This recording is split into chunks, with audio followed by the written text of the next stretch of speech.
Professional services firms. Professional services firms eller partnerdrevne virksomheder er blandt andet advokatfirmaer, revisionshuse, rådgivende ingeniører, marketingbureauer, finansrådgivere med flere.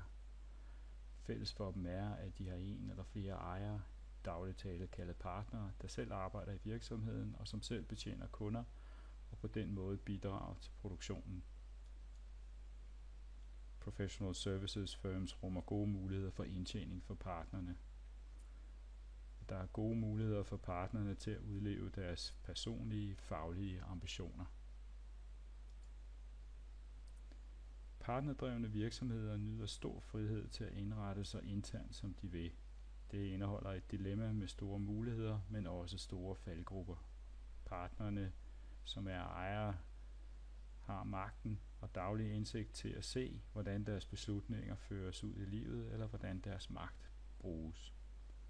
Internt står de ikke til regnskab for nogen, at deres fag og virke i relation til kunderne ofte er nøje reguleret af love og standarder, ændrer ikke ved det faktum. Enhver, der har prøvet at arbejde i en partnerdreven virksomhed, ved, hvad det vil sige, at noget ikke består partnerprøven. Partnerprøven består nemlig af både rationelle og irrationelle menneskelige elementer. Det er, når de irrationelle elementer tager over, hvor kun de rationelle kan vinde, at partnerdrevne virksomheder bliver udfordret negativt. Succesrige partnerdrevne virksomheder baserer sig på omkring 18-20 velafprøvede metoder. Metoder, der dækker de vigtigste forhold i virksomheden, og som partnerne i dem er godt skolet i, og som de udøver med stor disciplin.